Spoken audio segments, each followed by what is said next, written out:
രഞ്ജിത്തെ, എല്ലാ മതത്തെയും ഉൾക്കൊള്ളാൻ കഴിയുന്ന ലോകത്തിൽ ഒരു മതമേ ഉള്ളൂ. അതിന്റെ പേരാണ് ഹിന്ദു. നിങ്ങൾക്ക് ഇസ്ലാമിനെ എടുത്തു കഴിഞ്ഞാൽ സാധിക്കുമോ? 5 നേരം മൈക്ക് കെട്ടി നിസ്കരിക്കുന്നത് പരമത വിദ്വേഷമാണ്.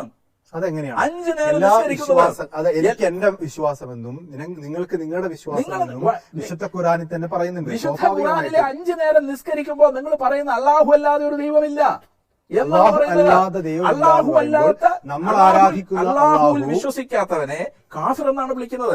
ഇസ്ലാം അല്ലാത്ത എല്ലാവരും കാഫിറാണ്. കാഫിറിനെ കണ്ടുമുട്ടുന്നിടത്ത് വെച്ച് കൊന്നുകളഞ്ഞാൽ സ്വർഗം കിട്ടുമെന്ന് ഞാൻ വായിച്ചിട്ടുണ്ട് ഖുറാനിൽ നിന്ന്. ഏത് അധ്യായത്തിൽ? അങ്ങനെയാണെങ്കിൽ ഈ ചർച്ച നമുക്ക് ഖുറാനെ അധികരിച്ചാണ് ഞാൻ ഖുറാൻ കൊണ്ടുവരേണ്ടത്. അങ്ങനെയുള്ള വലിയ ആരോപണം ഉന്നയിക്കുമ്പോൾ അത് ആരോപണമല്ല, ഇതിനു മുമ്പ് ഞാൻ പറഞ്ഞിട്ടുള്ളതാണ്. താങ്കൾ പറഞ്ഞല്ലോ ഹിന്ദു മതത്തിന് എല്ലാവരെയും ഉൾക്കൊള്ളാൻ സാധിക്കുമെന്ന്. ആ ആള് തന്നെ ഇസ്ലാമിൻ്റെ ഏറ്റവും അടിസ്ഥാനപരമായ കാര്യത്തെ, ഞങ്ങളുടെ നിസ്കാരമായാലും ഞങ്ങളുടെ നോമ്പായാലും ഞങ്ങളുടെ ഹജ്ജായാലും ഞങ്ങളുടെ സക്കാത്തായാലും ഞങ്ങളുടെ ഖുർആനായാലും എല്ലാത്തിൻ്റെ അടിസ്ഥാനം എന്ന് പറയുന്നത് ഞങ്ങൾക്ക് ഏറ്റവും പ്രധാനമായിട്ട് വേണ്ടത് ഞങ്ങളുടെ ഈ വിശ്വാസമാണ്. ആ വിശ്വാസത്തെ താങ്കൾക്ക് ഉൾക്കൊള്ളാൻ സാധിക്കുന്നില്ല. എന്നിട്ട് അതേ നാവ് കൊണ്ട് തന്നെ താങ്കൾ പറയാണ് ഹിന്ദു മതത്തിന് ഇസ്ലാമിനെ ഉൾക്കൊള്ളാൻ കഴിയുമെന്ന്. അത് ഏതൊരു ഇസ്ലാമിനെ കുറിച്ചാണ് താങ്കൾ പറയുന്നത്?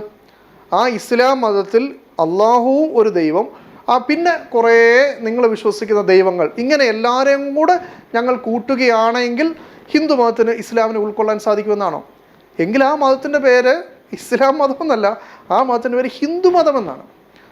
അല്ലാതെ ഇസ്ലാമിൽ നിന്നുകൊണ്ട് 33 കോടി ദൈവങ്ങളിൽ ഞങ്ങൾക്ക് വിശ്വസിക്കാൻ കഴിയില്ല. ഇസ്ലാമിൽ ഞങ്ങൾ വിശ്വസിക്കുന്നത് തന്നെ ഏകനായ ഒരൊറ്റ ദൈവമേ ഉള്ളൂ എന്ന വിശ്വാസത്തിൻ്റെ അടിസ്ഥാനത്തിലാണ്. ഇനി ക്രിസ്ത്യാനികളുടെ കാര്യം നോക്കാം. ക്രിസ്ത്യാനികളെ സംബന്ധിച്ചിടത്തോളം പിതാവ്, പുത്രൻ, പരിശുദ്ധാത്മാവ്, ഇങ്ങനെ 3 വ്യക്തികളാണ് ദൈവമായിട്ട്, 3 ആളുകളാണ് ദൈവമായിട്ടുള്ളത്. 4മതൊരാളില്ല. അവരെ സംബന്ധിച്ചിടത്തോളം നിങ്ങൾ വിശ്വസിക്കുന്ന, മധുചാട്ടം വിശ്വസിക്കുന്ന ഏതെങ്കിലും ഒരു ദൈവത്തെ അവരുടെ ദൈവത്തിൻ്റെ കൂടെ 4ഓ 5ഓ ആക്കണം. ഇല്ലെങ്കിൽ നിങ്ങളൊരു മൗലികവാദികളായി പോവും. നിങ്ങളല്ലെങ്കിൽ പരമത വിദ്വേഷികളാണെന്ന് നിങ്ങൾ അവരോട് പറഞ്ഞ് നിങ്ങൾ എത്ര കടന്ന ബഹളം ഉണ്ടാക്കിയാലും അവരെ സംബന്ധിച്ചിടത്തോളം അവരുടെ വിശ്വാസത്തിൻ്റെ അടിസ്ഥാനം എന്ന് പറയുന്നത് ഈ 3 ആളുകൾ മാത്രമാണ് ദൈവം എന്നുള്ളതാണ്. അപ്പോൾ ഹിന്ദു മതത്തിന് ആ ഒരു ക്രിസ്തു മതത്തിനെ ഉൾക്കൊള്ളാൻ സാധിക്കുമോ? ഇനി ക്രിസ്തു മതത്തിൽ തന്നെ ധാരാളം വിഭാഗങ്ങളുണ്ട്. അതിൽ ഈ യേശു തന്നെ ദൈവമല്ല, അല്ലെങ്കിൽ പുത്രൻ ദൈവമല്ല എന്ന് വിശ്വസിക്കുന്ന, യഹോവ മാത്രം ദൈവമെന്ന് വിശ്വസിക്കുന്ന യഹോവ സാക്ഷികളുണ്ട്. ആ യഹോവ സാക്ഷികളെ ഹിന്ദു മതത്തിന് ഉൾക്കൊള്ളാൻ പറ്റുമോ? അവർക്കും നിങ്ങൾ ഈ പറയപ്പെടുന്ന നിങ്ങളുടെ ഒരു ദൈവസങ്കല്പത്തിലും അവർക്ക് വിശ്വാസമില്ല. ഇനി ക്രൈസ്തവരിൽ മറ്റു വിഭാഗങ്ങളുണ്ട്. അവരെ സംബന്ധിച്ചിടത്തോളം അവർക്ക് യേശു മാത്രമാണ് ദൈവം, യേശു അല്ലാതെ വേറെ പിതാവെന്ന് പറഞ്ഞ് മറ്റൊരു ദൈവമുണ്ട് എന്ന് അവർ വിശ്വസിക്കുന്നില്ല. അവരും ഒരൊറ്റ ദൈവത്തിലാണ് വിശ്വസിക്കുന്നത്, അത് യേശു എന്ന് പറഞ്ഞ ദൈവത്തിലാണ്.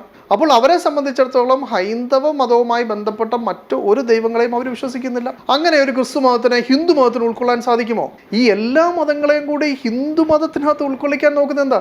ഹിന്ദു മതം ഇന്നതാണ്, അതിനൊരു സ്ട്രക്ചറുണ്ട്, അതിനൊരു വിശ്വാസമുണ്ട്, അതിനൊരു ആചാരരീതിയുണ്ട്, അതൊരു ഭാഗത്ത് നിൽക്കട്ടെ.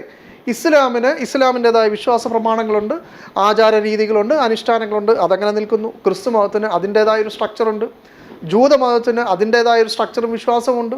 ഇങ്ങനെ ഓരോ മതത്തിൻ്റെയും തനതായിട്ടുള്ള രീതികളെ അംഗീകരിക്കാതെ അതൊക്കെ തന്നെ മതമൗലികവാദമാണ്, അതൊക്കെ ഭീകരവാദമാണ്, അതൊക്കെ പരമത വിദ്വേഷമാണ്. ഒരു ക്രിസ്ത്യാനി നിന്നുകൊണ്ട് യേശു മാത്രമേ രക്ഷകൻ എന്ന് പറഞ്ഞാൽ അത് പരമത വിദ്വേഷമാണ്. മുസ്ലിങ്ങളുടെ ബാങ്കുവിളി കേട്ടാൽ പരമത വിദ്വേഷമാണ്. ജൂതന്മാരുടെ ഈ പ്രാർത്ഥനയ്ക്കുള്ള വിളി കേട്ടാൽ അത് പരമത വിദ്വേഷമാണ് എന്നൊക്കെ നമ്മൾ ചിന്തിക്കാൻ തുടങ്ങിയാൽ നമ്മൾ എങ്ങനെയാണ് കോഎക്സിസ്റ്റ് ചെയ്യുന്നത്? എന്നാൽ മധുചേട്ടൻ ഇതിനെയൊക്കെ മതമൗലികവാദമാണ്, അതൊക്കെ പരമത വിദ്വേഷമാണ് എന്നൊക്കെ പറഞ്ഞ് അതിൻ്റെ മേളിൽ കുതിര കയറാൻ പോകാതെ ഓരോന്നും അതത് രീതിയിൽ നിൽക്കട്ടെ. എന്നാൽ അതോടൊപ്പം തന്നെ മാനുഷിക നിലയിൽ എല്ലാ ആളുകളുമായി സൗഹാർദ്ദവും അതേപോലെ പരസ്പര സഹകരണവും വിട്ടുവീഴ്ചയും സഹാനുഭൂതിയും ഒക്കെ നിലനിർത്തുന്ന ഒരു നല്ലൊരു അന്തരീക്ഷം സൃഷ്ടിക്കുകയല്ലേ നമ്മൾ ചെയ്യേണ്ടത്. അങ്ങനെയല്ലേ നമ്മൾ സ്കൂളുകളിലൊക്കെ ഈ പ്ലഡ്ജൊക്കെ എടുത്ത് India is my country, all Indians are my brothers and sisters എന്നൊക്കെ പറഞ്ഞു പോയിരുന്നത്. അല്ലാതെ ഈ ഇന്ത്യയിലുള്ള എല്ലാ മതങ്ങളും ഒന്നാണ്, എല്ലാവർക്കും ഒരേ ദൈവമാണ് എന്ന് പറയുന്ന കൺസെപ്റ്റ് ഒന്നും ഈ പ്രതിജ്ഞകളിലൊന്നും നമ്മൾ പറഞ്ഞിട്ടില്ലല്ലോ. മതമൊക്കെ സെപ്പറേറ്റ് ആയിട്ട് ഓരോ വിശ്വാസങ്ങളായിട്ട് നിൽക്കട്ടെ, പരസ്പരം നല്ല സാഹോദര്യത്തിൽ പോട്ടെ. ഇനി അടുത്തത് മധുചേട്ടൻ പറയുന്നത് അള്ളാഹുവിൽ വിശ്വസിക്കാത്തവരെല്ലാം കാഫിറാണ് എന്ന് പറയുമ്പോൾ എന്തോ വലിയൊരു ഗൗരവമായ എന്തോ ഒരു പുതിയ കാര്യം പറയുന്നത് പോലെയാണ് അദ്ദേഹം അവതരിപ്പിക്കുന്നത്. ഈ കാഫിർ എന്ന് വെച്ചാൽ നിഷേധിക്കുന്ന ആൾ. എന്തിനെ നിഷേധിക്കുന്നു? പ്രവാചകൻ മുഹമ്മദ് മുസ്തഫ സല്ലല്ലാഹു അലൈഹി വസല്ലമയുടെ കൊണ്ടുവന്ന ആ മത നിയമങ്ങളെ ആദർശങ്ങളെ എന്ത് ചെയ്യുന്നു? നിഷേധിക്കുന്ന ആൾ, അതിനെ അംഗീകരിക്കാത്ത ആൾ എന്നേ അർത്ഥമുള്ളൂ. നമ്മൾ മുസ്ലിംസും നോൺ മുസ്ലിംസും എന്ന് പറയുന്നത് പോലെ നമ്മൾ ഹിന്ദുക്കളും അഹിന്ദുക്കളും എന്ന് പറയില്ലേ? Hindus and non Hindus. എന്താ കുഴപ്പം? ഹിന്ദുക്കൾ എന്ന് പറഞ്ഞാൽ ഹൈന്ദവ വിശ്വാസമുള്ള ആളുകൾ, നോൺ ഹിന്ദുസ് എന്ന് പറഞ്ഞാൽ നിങ്ങളുടെ വിശ്വാസങ്ങളിലും ആദർശങ്ങളിലും വിശ്വസിക്കാത്ത ആളുകൾ. അതേപോലെ ക്രിസ്ത്യൻസും നോൺ ക്രിസ്ത്യൻസും ഇല്ലേ? ക്രൈസ്തവരും അക്രൈസ്തവരും. ക്രൈസ്തവർ എന്ന് വെച്ചാൽ ക്രിസ്തീയ സഭകളുടെ ഉപദേശത്തിൻ്റെ അടിസ്ഥാനത്തിൽ നിലനിൽക്കുന്നവർ. അക്രൈസ്തവർ എന്ന് വെച്ചാൽ സഭയുടെ ഉപദേശങ്ങളെ അംഗീകരിക്കാത്ത ആളുകൾ എന്ന് വെച്ചാൽ അവരൊഴികെ ബാക്കി എല്ലാവരും. ഇത് കോമൺ ആയിട്ട് എല്ലാ മതക്കാരും പറയുന്നതല്ലേ? ഒരു മുസ്ലിങ്ങളുടെ ഇടയിലാണെങ്കിൽ പറയും അവൻ വിശ്വാസിയാണ് എന്ന് വെച്ചാൽ അവൻ മുസ്ലിം വിശ്വാസിയാണ്, ഇസ്ലാമിക വിശ്വാസങ്ങളുള്ള ആളാണ്. അയാൾ വിശ്വാസി അല്ല എന്ന് പറഞ്ഞാൽ അയാൾക്ക് ഇസ്ലാമിക വിശ്വാസമില്ലാത്ത ആളാണ്. ക്രൈസ്തവ സമൂഹത്തിൻ്റെ ഇടയിൽ ഒരാൾ പറയാണ് അവനിപ്പോൾ വിശ്വാസത്തിലില്ല എന്ന് പറഞ്ഞാൽ അവൻ ക്രിസ്തു മതം വിട്ടിട്ട് പോയി എന്നതിൻ്റെ അർത്ഥം. അല്ലാതെ അവനൊരു വിശ്വാസത്തിലും ഇല്ല എന്നല്ല. അവർ വിശ്വാസത്തെ കാണുന്നത് അവരുടെ വിശ്വാസത്തെക്കുറിച്ചിട്ടാണ്. ഇതേപോലെ ഹൈന്ദവരായിട്ടുള്ള ആളുകളും പറയും അവൻ വിശ്വാസിയാണ് മറ്റവൻ വിശ്വാസിയല്ല എന്ന് പറയും. എന്ന ഒരു അർത്ഥത്തിലാണ് ഈ കാഫർ എന്ന് പറയുന്ന പദമുള്ളത്. ഇത്ര സിമ്പിളായ കാര്യത്തിനെ ആളുകളുടെ ഇടയിൽ കൺഫ്യൂഷൻ ഉണ്ടാക്കി ഒരു പേടിപ്പെടുത്തുന്ന രൂപത്തിൽ ഒരു അന്യവൽക്കരണം നടത്തുന്നതിന് വേണ്ടി എന്ത് ചെയ്യും? മൂന്നാമത് പറയുന്ന കാര്യമാണ് കാഫിറിനെ കണ്ടുമുട്ടുന്നിടത്ത് വെച്ച് കൊല്ലണമെന്ന് ഖുർആൻ പറഞ്ഞിട്ടുണ്ട്. അപ്പോൾ എന്തായി? അള്ളാഹുവിൽ വിശ്വസിക്കാത്തവൻ കാഫിർ. അപ്പോൾ കാഫിറായിട്ട് ആരൊക്കെ വരും? മധുചേട്ടൻ അടങ്ങുന്ന സംഘമെല്ലാം വരും, മുസ്ലിങ്ങളല്ലാത്തവരെല്ലാം വരും. അവനെ കണ്ടെടുത്ത് വെച്ച് കൊല്ലണമെന്നും ഖുർആൻ പറഞ്ഞിട്ടുണ്ട് എന്ന് പറയുമ്പോൾ അതൊരു വലിയ പ്രശ്നമായി. എന്നാൽ ഈ മധുചേട്ടനെ സംബന്ധിച്ചിടത്തോളം ഏത് പശ്ചാത്തലത്തിലാണ്, ഏത് കോണ്ടെക്സ്റ്റിലാണ് പറഞ്ഞേക്കുന്നത് എന്ന് പറയാനുള്ള ഒരു സത്യസന്ധതയുണ്ടോ? ഈ കാര്യങ്ങളൊക്കെ പഠിച്ചിട്ടുണ്ടോ എന്ന് തന്നെ എനിക്കറിയില്ല. ഇനി പഠിച്ചാൽ തന്നെ സത്യസന്ധമായിട്ട് പറയാനുള്ള ഒരു ആർജവമുണ്ടോ? നമ്മുടെ രാഹുൽ ഈശ്വരൊക്കെ ഇപ്പം നല്ലപോലെ അത് പറയുന്നുണ്ട്. നിങ്ങൾക്ക് പറയാനുള്ള ഒരു ധൈര്യമുണ്ടോ? മുമ്പ് വസീം റിസ്വി എന്ന് പറഞ്ഞൊരു വ്യക്തി, അദ്ദേഹം ഈ ഷിയാക്കളുടെ ഭാഗത്തു നിന്ന് മുസ്ലിം പേഴ്സണൽ ലോ ബോർഡിലൊക്കെ ഉണ്ടായിരുന്നൊരു വ്യക്തിയാണ്. അദ്ദേഹം ഹിന്ദുമതം സ്വീകരിക്കുന്നതിന് തൊട്ട് മുമ്പ് അദ്ദേഹം ഇസ്ലാമിനെതിരായിട്ട് ധാരാളം പ്രചരണങ്ങൾ നടത്തി. അതിൻ്റെ ഭാഗമായിട്ട് അദ്ദേഹം പരിശുദ്ധ ഖുർആനിലെ 26 ആയത്തുകൾ തീവ്രവാദമുണ്ടാക്കുന്നതാണ് എന്ന് പറഞ്ഞിട്ട് അദ്ദേഹം എന്ത് ചെയ്തു? അദ്ദേഹം കേന്ദ്രത്തിനും ഒക്കെ പരാതി കൊടുത്തു. കേന്ദ്രം അത് പരിഗണിക്കുന്നില്ല എന്ന് കണ്ടപ്പോൾ സുപ്രീം കോടതിയിലേക്ക് ഒരു പെറ്റീഷൻ നൽകി. ഇത് ജസ്റ്റിസ് നരിമാൻ്റെ മുമ്പിൽ വരികയും അദ്ദേഹം ഒരു ഫൂളിഷ് പെറ്റീഷൻ എന്ന് പറഞ്ഞിട്ട് അത് തള്ളിക്കളയുകയും 50,000 രൂപ ഈ വസീം റിസ്വിയുടെ മേൽ ഫൈൻ അടിക്കുകയും ചെയ്തു, കോടതിയുടെ സമയം കളഞ്ഞതിൽ. ഈ ഒരു കാര്യമാണ് മധുചേട്ടൻ വളരെ കൂളായിട്ടിരുന്ന് പറയുന്നത്. നമ്മുടെ കൂടെ ജീവിക്കുന്ന മുസ്ലിങ്ങളായിട്ടുള്ള ആളുകൾക്ക് കാഫറായിട്ടുള്ള നമ്മളെപ്പോലുള്ള ആളുകളെ കൊല്ലാമെന്ന് ഖുർആനിൽ പറഞ്ഞിട്ടുണ്ട് എന്ന് പറയുമ്പോൾ അതുണ്ടാക്കുന്ന ഒരു ഇമ്പാക്റ്റ്, അതുണ്ടാക്കുന്ന ഒരു തെറ്റിദ്ധരിപ്പിക്കൽ എത്രത്തോളം ഉണ്ട് എന്ന് മധുചേട്ടൻ മനസ്സിലാവുന്നില്ല. കാരണം ഒരു ബഹുസ്വര സമൂഹത്തിൽ വ്യത്യസ്ത കാഴ്ചപ്പാടുകളും ആദർശവും ഒക്കെയുള്ള സമൂഹങ്ങൾ കൂടി ഒരുമിച്ച് ഒരു രാജ്യമായി നിലനിന്നുകൊണ്ട് മുന്നോട്ട് പോകുമ്പോൾ അവിടെ ഒരു മനുഷ്യനുണ്ടാക്കാൻ കഴിയുന്ന ഏറ്റവും വലിയ മോശമായ പ്രവൃത്തിയാണ് കുത്തിത്തിരിപ്പ്, പരസ്പരം അങ്ങോട്ടും ഇങ്ങോട്ടും തല്ലുണ്ടാക്കാനുള്ള കാര്യങ്ങൾ ചെയ്യുക, പരസ്പരമുള്ള വിശ്വാസത്തെ നഷ്ടപ്പെടുത്തുക തുടങ്ങിയിട്ടുള്ള കാര്യങ്ങൾ. ആ പണിയാണ് മധുചേട്ടൻ വളരെ സിമ്പിളായിട്ട് ചെയ്യുന്നത്. കാഫറിനെ കണ്ടെടുത്ത് വെച്ച് കൊല്ലണമെന്ന് പറയുമ്പോൾ എല്ലാ കാഫറിനെയും കൊല്ലണം എന്നുള്ളതായിരുന്നോ അവിടെ എഴുതിയിരുന്നത്? ആയിരുന്നോ?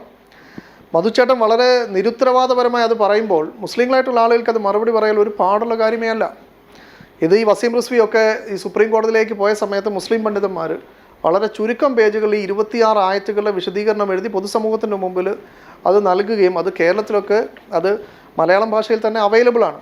ഇനി അതൊന്നും വേണ്ട, നിങ്ങൾ പറഞ്ഞ സൂറത്ത് നിസായിലെയും തൗബയിലെയും ആയത്തെടുത്തിട്ട് അതിൻ്റെ പശ്ചാത്തലം അവിടെ തന്നെ നോക്കിയാൽ അതിന് മുമ്പോ ശേഷമോ ഉള്ള ആയത്തുകൾ അത് വിശദീകരിക്കപ്പെട്ടിട്ടുണ്ട്.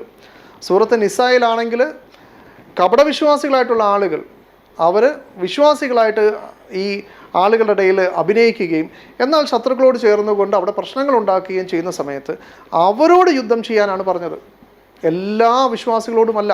അതിൻ്റെ തൊട്ട് താഴെയുള്ള ആയത്തിൽ നമുക്ക് കാണാം, എന്നാൽ നിങ്ങളുമായിട്ട് കരാറ് പാലിച്ച് പോകുന്ന ആളുകളോട് നിങ്ങൾ യുദ്ധം ചെയ്യരുത് എന്ന്. മാത്രമല്ല ഈ കരാറിലൊന്നും ഏർപ്പെടാതെ തന്നെ ചില ആളുകൾ മുസ്ലിങ്ങളോടും യുദ്ധം ചെയ്യുന്നില്ല, എന്നാൽ മുസ്ലിങ്ങളോട് യുദ്ധം ചെയ്യാൻ വരുന്ന അവരുടെ ബന്ധുക്കളായിട്ടുള്ള ആളുകളോടും അവർ യുദ്ധം ചെയ്യുന്നില്ല. രണ്ടടുക്കൽ നിന്നും അവർ മാറി നിൽക്കുന്ന ആ ആളുകളോട് നിങ്ങൾ എന്ത് ചെയ്യാൻ പാടില്ല? യുദ്ധം ചെയ്യാൻ പാടില്ല എന്നാണ് അവിടെ എഴുതിയിരിക്കുന്നത്. എന്ന് വെച്ചാൽ പ്രശ്നക്കാരായിട്ടുള്ള ആ അവിശ്വാസികളോട് യുദ്ധം ചെയ്യുന്ന കാര്യമാണ് അവിടെ എഴുതിയിരിക്കുന്നത്. അവിടെ തന്നെ യുദ്ധം ചെയ്യാൻ പാടില്ലാത്ത 2 വിഭാഗത്തെക്കുറിച്ച് അവിടെ എഴുതിയിട്ടുണ്ട്. ഇനി സൂറത്ത് തൗബയിലെ ആയത്താണെങ്കിൽ നിങ്ങൾ നോക്കിക്കഴിഞ്ഞാൽ ആ തൗബ തുടങ്ങുന്നത് തന്നെ ഈ മുമ്പ് കരാറിലായിരിക്കുകയും ആ കരാറിലായിരിക്കെ തന്നെ അതിനൊരു വിലയും വെക്കാതെ മുസ്ലിങ്ങൾക്കെതിരെ പ്രശ്നമുണ്ടാക്കുകയും പ്രവാചകനെ നാട്ടിൽ നിന്ന് പുറത്താക്കാനും ശ്രമിക്കുന്ന, കരാറിനൊരു വിലയും നൽകാത്ത ആ ആളുകൾക്കെതിരെ യുദ്ധം ചെയ്യണമെന്നാണ് പറയുന്നത്. അതിൻ്റെയും തൊട്ട് അടുത്ത ആയത്തിൽ കാണാം, എന്നാൽ നിങ്ങളുമായിട്ട് കരാറിലാവുകയും ആ കരാറിൽ ഉറച്ചു നിൽക്കുകയും ചെയ്തവരോട് ആ കരാറിൻ്റെ കാലാവധി തീരുന്നത് വരെ അവരുമായി യാതൊരു തരത്തിലുള്ള പ്രശ്നങ്ങളും പാടില്ല, അവരോട് ആ കരാറ് പാലിച്ചുകൊണ്ട് തന്നെ മുന്നോട്ട് പോകണം എന്ന് വളരെ കൃത്യമായിട്ട് അവിടെ തന്നെ എഴുതിയിട്ടുണ്ട്. എന്നാൽ ഇതൊക്കെ മറച്ചു വെച്ചുകൊണ്ട് അല്ലെങ്കിൽ പഠിക്കാതെ നിങ്ങളുടെ താല്പര്യപ്രകാരം ഒരു പരമത വിദ്വേഷം പരത്തുന്നു എന്നല്ലാതെ ഇതിനെക്കുറിച്ച് വേറൊന്നും പറയാനില്ല. മുസ്ലിം മതമല്ല, മുസ്ലിം മതമൗലികവാദത്തിനാണ് നമ്മൾ എതിർക്കുന്നത്. ഏത് മതമൗലികവാദവും എതിർക്കപ്പെടേണ്ടതാണ്. എന്റെ മതം മാത്രമാണ് ശരി എന്ന വാദം അടിസ്ഥാനപരമായി തെറ്റാണ്. അത് ഹിന്ദു പറഞ്ഞാലും സ്വധർമ്മം നിധനം ശ്രേയ, ഭഗവത്ഗീതയിൽ പറയുന്നുണ്ട്, സ്വധർമ്മം നിധനം ശ്രേയ പരധർമ്മോ ഭയാവഹ. എന്റെ ധർമ്മമാണ് അനുഷ്ഠിക്കേണ്ടത്, പരധർമ്മത്തിലേക്ക് പോകുന്നത് അത് വലിയ ഭയാവഹ തെറ്റാണെന്ന് പറയുന്നുണ്ട്. അപ്പോ അങ്ങനെ പറയുന്ന ഹിന്ദു മതത്തിനകത്തുണ്ടല്ലോ. ധർമ്മം എന്ന് പറഞ്ഞാൽ എന്താണ്? സ്വധർമ്മം എന്ന് പറഞ്ഞാൽ മതം എന്നല്ല അർത്ഥം. മതം എന്ന അർത്ഥത്തിൽ ഉപയോഗിച്ചു നേരത്തെ. ധർമ്മം എന്ന് പറയുന്നത് നമ്മൾ, അതാണ് ഞാൻ പറഞ്ഞത്, ഞാൻ ആദ്യം പറഞ്ഞല്ലോ, മതവും ധർമ്മവും രണ്ടാണ്. മതം കുറച്ചുകൂടെ, ധർമ്മം എന്ന് പറയുന്നത് വലിയ വൈഡ് ക്യാൻവാസ്. എന്റെ ധർമ്മം മാത്രമാണ് ശരി എന്ന് പറയുന്നതും ഞാൻ വിശ്വസിക്കുന്ന ദൈവമാണ് ശരിയെന്നും പറയുന്നതും തമ്മിൽ എന്താ വ്യത്യാസം? തെറ്റാണത്, രണ്ടും തെറ്റാണ്. രണ്ടും തെറ്റാണ്. ഭഗവത്ഗീതയിലെ ഏറ്റവും പ്രധാനപ്പെട്ട സാധനമാണ് സ്വധർമ്മം. മതത്തെ കുറിച്ചല്ല പറഞ്ഞത്. അതെ, എന്റെ ധർമ്മമാണ് വലുത്. ഞാൻ പറഞ്ഞല്ലോ, ധർമ്മം എന്ന് പറയുന്നത് വൈഡ് ക്യാൻവാസ് ആണ്. മതം എന്ന് പറയുന്നത് ഞാൻ വിശ്വസിക്കുന്ന ധാർമ്മിക ബോധമാണ് ശരി, ആ ധാർമ്മിക ബോധത്തിൽ അടിസ്ഥാനമായി നിൽക്കണം എന്ന് വിശ്വസിക്കുന്നു. അതൊരാളുടെ വിശ്വാസമാണ്. അതേപോലെ എന്റെ ദൈവമാണ് ശരി. ഇവിടെ മധുച്ചേട്ടൻ തന്നെ ഒരു നിബന്ധന വെക്കുകയാണ്. എന്താണ് ആ നിബന്ധന? ഒരാള് സ്വന്തം വിശ്വാസമാണ് ശരി, മറ്റുള്ള വിശ്വാസം തെറ്റാണ് എന്ന് പറഞ്ഞാൽ അത് തെറ്റാണത് അംഗീകരിക്കാൻ കഴിയില്ല എന്ന് പറയുമ്പോൾ ഈ അവതാരകൻ ചോദിക്കുന്നു, ഇതേ കാര്യം ഭഗവത്ഗീതയിൽ പറയുന്നുണ്ടല്ലോ, സ്വാഭാവികമായിട്ടും ശ്രീകൃഷ്ണനായിരിക്കുമല്ലോ പറഞ്ഞിട്ടുണ്ടാവുക, ഈ നമ്മുടെ ധർമ്മമാണ് ശരി, ഈ ധർമ്മത്തിന് വെളിയിലുള്ള ധർമ്മം ശരിയല്ല എന്ന് പറഞ്ഞിട്ടുണ്ടല്ലോ എന്ന് ചോദിക്കുമ്പോൾ യാതൊരു കൂസലുമില്ലാതെ നമ്മുടെ മധുച്ചേട്ടൻ പറയാണ് രണ്ടും തെറ്റാണ്. ഏത്? ഭഗവത്ഗീതയിൽ പറഞ്ഞതും തെറ്റാണ്, അതേപോലെ മുസ്ലിങ്ങൾ അള്ളാഹുവിനെ അല്ലാതെ മറ്റൊന്നിനെ ആരാധിക്കാൻ പാടില്ല എന്ന് പറയുന്നത് ഇത് രണ്ടും തെറ്റാണ്. രണ്ടും ഒരേപോലെ പ്രശ്നമാണ്. വല്ല കാര്യമുണ്ടായിരുന്നോ? അദ്ദേഹം 2 തവണ ആവർത്തിച്ച് പറയാണ് ആ 2 വാദവും തെറ്റാണ്. ഒരു കൂസലുമില്ല, ഒരു പേടിയില്ല. കാരണം അദ്ദേഹത്തിൻ്റെ സമൂഹത്തിൽ അദ്ദേഹത്തിനെ ആരും ആ വിഷയത്തിൽ ചോദ്യം ചെയ്യില്ല. കാരണം എന്താ?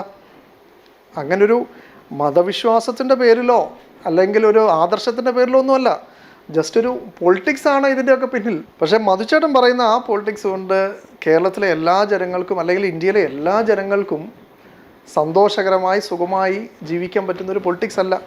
അത് മധുച്ചേട്ടൻ പറയുന്ന ഒരു പ്രത്യേക പൊളിറ്റിക്സ്, മധുച്ചേട്ടനും കുറച്ച് ആളുകൾക്കും മാത്രം ഇഷ്ടപ്പെടുന്ന ഒരു പൊളിറ്റിക്സാണ്. ഇനി മധുച്ചേട്ടൻ എന്താണ് യഥാർത്ഥത്തിലുള്ള മധുച്ചേട്ടൻ്റെ പ്രശ്നമെന്ന് പറയുന്നുണ്ട്. അത് നമുക്കൊന്ന് വളരെ ശ്രദ്ധിച്ചൊന്ന് കേൾക്കാം. വേടൻ ഒരു ദളിതനായ ഹിന്ദുവാണ്.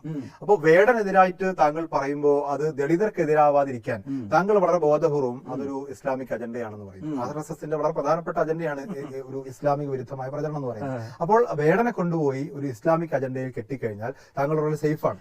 ഇത് നമ്മളൊരു വേടന്റെ പ്രശ്നമല്ല. ഞാൻ ഈ പറയുന്ന നിങ്ങളിപ്പോ പറഞ്ഞ ആ ഒരു പോയിന്റ് ഉണ്ടല്ലോ, അതിപ്പോ തുടങ്ങിയതല്ല. ഭാരതത്തിൽ ദളിത മുസ്ലിം ഐക്യം എന്നൊരു വാദം വളരെ പ്രബലമാണ്. അത് എപ്പോഴാണ്? 1940 തുടങ്ങിയതാണ് ദളിത മുസ്ലിം ഐക്യം. എന്താണ് ഈ ദളിത മുസ്ലിം ഐക്യം എന്ന് പറയുന്നത്? ഭാരതത്തിലെ ഹിന്ദു സമൂഹത്തിലെ ഒരു പ്രബല വിഭാഗം തന്നെയാണ് ദളിതന്മാർ. ആ ദളിത വിഭാഗത്തെ അവരുടെ അവകാശ നിഷേധങ്ങൾക്കെല്ലാം ഞങ്ങൾ പരിഹാരം ഉണ്ടാക്കാം എന്ന വാദവുമായിട്ട് ഒരു ദളിത മുസ്ലിം ഐക്യം എന്ന വാദം ഉയർത്തി നീങ്ങുകയാണ്. അതിന്റെ കൂടി ഭാഗമായിട്ട് ഈ പാവപ്പെട്ട ഈ വേടൻ എന്ന് പറയുന്ന ഈ വസ്തുതകളൊന്നും തിരിച്ചറിയാനുള്ള ത്രാണിയില്ലാത്ത മനുഷ്യനെ ഇന്നൊരു ടൂളാക്കി മാറ്റിയിരിക്കുന്നു ഇവരെന്നുള്ളതാണ് ഞാൻ പറയുന്നത്. എന്റെ വാദം അതാണ്. മുസ്ലിം ജനസാമാന്യം മുഴുവൻ വർഗീയവാദികളാണെന്നോ ഭീകരവാദികളാണെന്നൊന്നുള്ള പക്ഷം എനിക്കില്ല. പക്ഷേ ഇവിടുത്തെ മുസ്ലിം 30% എത്തുകയാണ് കേരളത്തിൽ. ഈ എന്താ പറയാ, നമ്മുടെ പൊളിറ്റിക്സിൽ ആ വോട്ട് നേടാൻ വേണ്ടിയിട്ട് നാടിന്റെ താല്പര്യങ്ങൾക്ക് എതിരെ ഒത്തുതീർപ്പുകളിലേക്ക് എത്തുന്നു എന്നുള്ളതാണ് പ്രശ്നം. അതെ, അത് തന്നെയാണ് അതിൻ്റെ പ്രശ്നം. ഇത് തുടക്കത്തിൽ പറഞ്ഞിരുന്നെങ്കിൽ നമുക്ക് ഷവർമയെ മനസ്സിലാകുമായിരുന്നു, കാഫറിനെ കണ്ടെടുത്ത് വെച്ച് കൊല്ലണമെന്ന് പറഞ്ഞത് മനസ്സിലാകുമായിരുന്നു, അതേപോലെ തന്നെ വേടൻ ഒരു വിഘടനവാദിയാണ് എന്ന് പറഞ്ഞത് മനസ്സിലാകുമായിരുന്നു. ഈ കാര്യം നമുക്ക് തുടക്കത്തിൽ ക്ലിയറായിട്ട് അദ്ദേഹം പറഞ്ഞിരുന്നെങ്കിൽ വ്യക്തത വരുമായിരുന്നു. കാരണം 30% വരാൻ പോകുന്ന മുസ്ലിം ജനസംഖ്യ, 20% വരാൻ പോകുന്ന ക്രൈസ്തവ ജനസംഖ്യ, 10%-ലധികം വരുന്ന ദളിത് ജനസംഖ്യ, അതേപോലെ മതേതര കാഴ്ചപ്പാടിൽ ചിന്തിക്കുന്ന വലിയ ഒരു ഹൈന്ദവ സമൂഹം, ഇത്രയും വെല്ലുവിളികളാണ് മധുച്ചേട്ടൻ മുന്നോട്ട് വെക്കുന്ന രാഷ്ട്രീയത്തിന് വിരുദ്ധമായിട്ട് നിൽക്കുന്നത്. ഇവർ ഒന്നിച്ച് നിൽക്കുന്നത് തടയുക, ഇവരുടെ ഇടയിൽ വിദ്വേഷം ഉണ്ടാക്കുക, അതേപോലെ തന്നെ ഇവരുടെ ഇടയിലുള്ള വിശ്വാസ്യത നഷ്ടപ്പെടുക, ഇവരെ സ്പ്ലിറ്റ് ചെയ്തിട്ട് അതിലെ ഏതെങ്കിലുമൊക്കെ ഘടകങ്ങളെ തങ്ങളോടൊപ്പം നിർത്തുക എന്നത് മാത്രമാണ് കേരളത്തിൽ നമ്മുടെ മധുച്ചേട്ടൻ മുന്നോട്ട് വെക്കുന്ന രാഷ്ട്രീയത്തിന് ഒരു ഭാവി ഉണ്ടാവുകയുള്ളൂ. നമ്മുടെ നാട്ടിലുള്ളത് ഇടത് വലത് രാഷ്ട്രീയമാണ്. ആ ഇടതിലായാലും വലതിലായാലും എല്ലാ മതസ്ഥരും എല്ലാ വിഭാഗക്കാരും ഒരുമിച്ച് നിന്നിട്ടാണ് പ്രവർത്തിക്കുന്നത്. എന്നാൽ അതിൽ നിന്നും വ്യത്യസ്തമായ ഒരു രാഷ്ട്രീയമാണ് മധുച്ചേട്ടൻ പറയുന്നത്. ഇങ്ങനെ ഒരു സാമൂഹ്യ അന്തരീക്ഷം ഉണ്ടാക്കിയത് ഇവിടുത്തെ നവോത്ഥാന നായകന്മാരാണ്. ആ നവോത്ഥാന നായകന്മാരിൽ മഹാത്മാ അയ്യങ്കാളിയും അതേപോലെ ശ്രീനാരായണ ഗുരുവും ചട്ടമ്പി സ്വാമികളും അതുപോലുള്ള ആളുകൾ ചെയ്ത പ്രവർത്തനങ്ങൾ പറയുമ്പോൾ എന്തായിരുന്നു മുമ്പ് ഇവിടുത്തെ അവസ്ഥയെന്നും എന്തായിരുന്നു ഇവിടുത്തെ ദളിതരായിട്ടുള്ള അല്ലെങ്കിൽ അൺടച്ചബിൾസ് എന്ന് പറഞ്ഞ ആളുകളെ ഏത് രൂപത്തിലാണ് ഇവിടെ കൈകാര്യം ചെയ്തിരുന്നത്, ഇതിന് എങ്ങനെയാണ് മാറ്റം വന്നത് എന്ന് തുടങ്ങിയിട്ടുള്ള കാര്യങ്ങൾ പറയുന്നത്. മധുസാർ കൊണ്ടുവരുന്ന രാഷ്ട്രീയത്തിന് അത് കേൾക്കുന്നത് ഇഷ്ടമല്ല. അതുകൊണ്ട് തന്നെ സ്വാഭാവികമായിട്ട് അത് വേടനോട് പ്രശ്നമായിട്ട് വരുന്നു. നമുക്ക് ഉത്തരേന്ത്യയിലേക്കൊക്കെ നോക്കിയാൽ അവിടെ ഈ പറയപ്പെടുന്ന ഭരണങ്ങളൊക്കെ വന്നിട്ടും അവിടെയുള്ള ദളിതരായിട്ടുള്ള ആളുകൾ, താഴെക്കിടയിലുള്ള ആളുകൾ ഇപ്പോഴും പീഡനം അനുഭവിക്കുകയും അവർ ഈ പറയപ്പെടുന്ന പൊതുധാരയിലേക്ക് വരാൻ സാധിക്കാതിരിക്കുകയും ചെയ്യുന്നൊരു സാഹചര്യമുണ്ട്. അത് മധുച്ചേട്ടനോ അല്ലെങ്കിൽ മധുച്ചേട്ടൻ്റെ കൂടെയുള്ള സംഘമോ വിചാരിച്ചാൽ പോലും നിയന്ത്രിക്കാൻ കഴിയാത്ത രൂപത്തിൽ അത് ഹൈന്ദവ സമൂഹത്തിൽ വളരെയധികം വേരിറങ്ങിയിട്ടുള്ള ഒരു ആചാര രീതികളാണ്. അതിനോടൊക്കെ മധുച്ചേട്ടനെ പോലുള്ള ആളുകൾക്ക് രാഷ്ട്രീയപരമായി ചിന്തിക്കുമ്പോൾ അതിൻ്റെ ഒന്നും ആവശ്യമില്ല എന്ന് തോന്നുമെങ്കിലും ഈ ഉത്തരേന്ത്യയിലൊക്കെ അതിലൊന്ന് ഇടപെടാനോ അതൊക്കെ തടയാനോ അല്ലെങ്കിൽ അവരെ സംരക്ഷിക്കാനോ ഒന്നും സാധിക്കാത്ത രൂപത്തിൽ അത്രയധികം ശക്തമാണ് അവിടെയുള്ള ജാതീയ ചിന്തകൾ എന്നുള്ള കാര്യം നമുക്കെല്ലാവർക്കും അറിയുന്നതാണ്. അതൊക്കെ സോഷ്യൽ മീഡിയയിലൂടെയൊക്കെ നമ്മളിവിടെ കണ്ടുകൊണ്ടിരിക്കുന്നതാണ്. ഈ വിഷയങ്ങൾ കൃത്യമായി ഉണർത്തിക്കൊണ്ട് കേരളത്തിൽ പ്രസംഗിക്കുന്ന ധാരാളം ആളുകളുണ്ട്. അവർക്കതിനുള്ള ധാരാളം വേദികളും ഇവിടെ കിട്ടുന്നുണ്ട്. അതിനുള്ള സൗകര്യങ്ങൾ ഇവിടുത്തെ ഇടത് വലത് രാഷ്ട്രീയ മുന്നണികൾ കൃത്യമായിട്ട് ചെയ്തു കൊടുക്കുന്നുമുണ്ട്. ഈ കാര്യങ്ങളൊക്കെ റാപ്പിലൂടെ വളരെ ശക്തമായി പറയുകയും ജനശ്രദ്ധ ആകർഷിക്കുകയും ചെയ്യുന്ന വേടൻ്റെ പരിപാടികൾ മധുസാറിനെ പോലുള്ള ആളുകൾക്ക് അസ്വസ്ഥതയുണ്ടാക്കുന്നു. അതിൻ്റെ ഭാഗമായിട്ട് വേടനെതിരെ സംസാരിക്കുന്നു. ആ വേടനെതിരെ സംസാരിക്കുമ്പോൾ അത് ദളിത് സമൂഹത്തിനെതിരെയാണ് എന്ന് വരാതിരിക്കുന്നതിന് വേണ്ടി അവിടെ ഒരു ജിഹാദി പദം കൂടെ ചേർത്തുകൊണ്ട് വേടന് വേണ്ട സപ്പോർട്ട് ചെയ്യുന്നത് ജിഹാദികളാണ് എന്ന് പറഞ്ഞ് വെറുതെ ഇരിക്കുന്ന മുസ്ലിങ്ങൾ നെഞ്ചത്തോട്ട് കയറുന്നു. ഇതാണ് മധുസാറിൻ്റെ ഈ പ്രസംഗം കേട്ടപ്പോഴും ഇൻ്റർവ്യൂ കേട്ടപ്പോഴും ഒക്കെ പൊതുസമൂഹത്തിന് തോന്നിയത് എന്നാണ് ഞാനും വിലയിരുത്തുന്നത്.